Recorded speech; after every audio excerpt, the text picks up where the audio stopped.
बिस्मिल्लाहिर्रहमानिर्रहीम।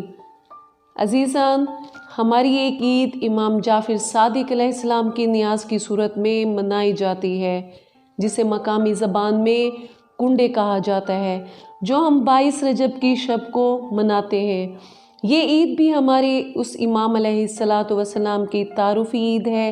कि जिन्होंने हमें शहंशाह अंबिया की फ़िक अता फ़रमाकर हमें एक दस्तूर हयात अता फ़रमाया, और इसी फ़िक की वजह से हम जाफ़री कहलाते हैं। इस ज़ात ने हमें नमाज और रोज़ा से लेकर निकाह और तलाक तक, और वज़ू और इस्तिंजा से लेकर गुस्ल जनाबत तक हर चीज़ के बारे में आगाह फरमाया है, और एक तरह से हमें इस्लाम के अहकाम इन्हीं ज़ात अक़दस ने अता फ़रमाए हैं।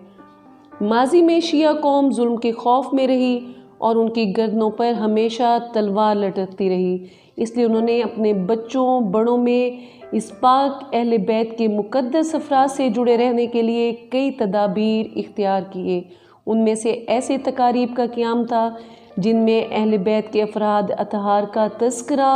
और याद दहानी हो जाए। दूसरी तरफ मुखालिफिन हमेशा मौके की तलाश में रहते थे, इसलिए ये तकरीब आधी रात के बाद मनाई जाती थी और मोमिनीन उस वक्त अपने घरों से निकलते थे जब सारी दुनिया सो रही होती थी। वो उस वक्त घर घर जाकर अपने मोहसिन इमाम की नियाज में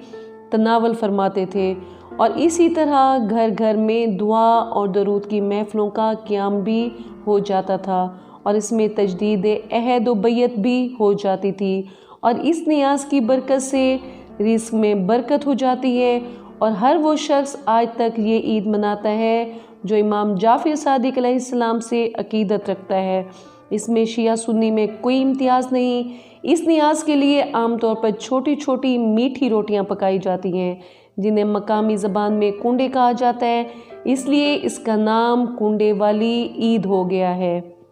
और अब तो इसमें बहुत से खाने, खीरे, हलवे वगैरह भी शामिल हो चुके हैं, और ये सब कुछ भी इस नियाज़ की अफादियत की वजह से हुआ है, क्योंकि सदियों के तजर्बात के बाद लोगों ने समझ लिया है कि ये नियाज़ एक तरह से वुसअत रिज़्क़ का ज़रिया भी है, और ये नियाज़ करने वाला कभी फाकों का शिकार नहीं होता। इसी तरह एक लकड़हारे की बीवी ने इमाम जाफ़िर सादिक़ के इस मौज़ात में से एक मौज़े को ख्वाब में देखा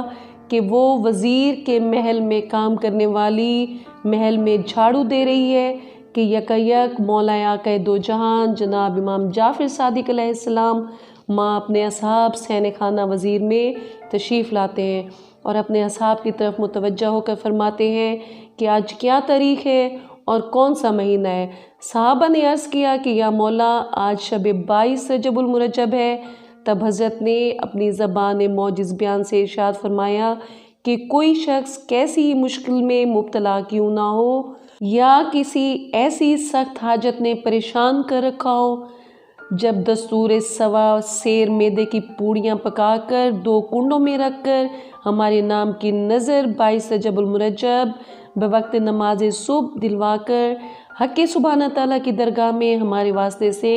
अपनी हाजत तलब करेगा तो इंशाअल्लाह हाजत बर आएगी। अक्सर लोग नाइल्मी की वजह से वक्त की पाबंदी और आदाब नियाज़ का ख्याल नहीं करते, जिसकी वजह से हाजत मुस्तजाब नहीं होती। इसका तरीका कुछ यूँ है कि 22 रजब को 3 बजे शब उठकर जिसकी सुबह 22 रजब होगी, घर साफ़ और सुथरा करके पाक चांदनी या दरी या फ़र्श जो मैसर हो बिछाएँ, मकान में लोबान सुलगाएँ, ख़ुद को पाकीज़ा और पाक करें और खुशबू से मुअत्तर हों। एक पाक बर्तन पानी से लेकर उस पानी से सवा सेर मैदा और उतनी ही शक्कर मिलाकर उसको गूँध लें, और उन सब की 14 पूरियाँ या टिक्कियाँ बनाकर घी में तलें, और जब तैयार हो जाएं तो 2 मिट्टी के कोरे कुंडे जो कि पाक पानी से पहले धो लिए हों, और उनमें 7-7 पूरियाँ रखें और लोबान अगरबत्ती सुलगाएं।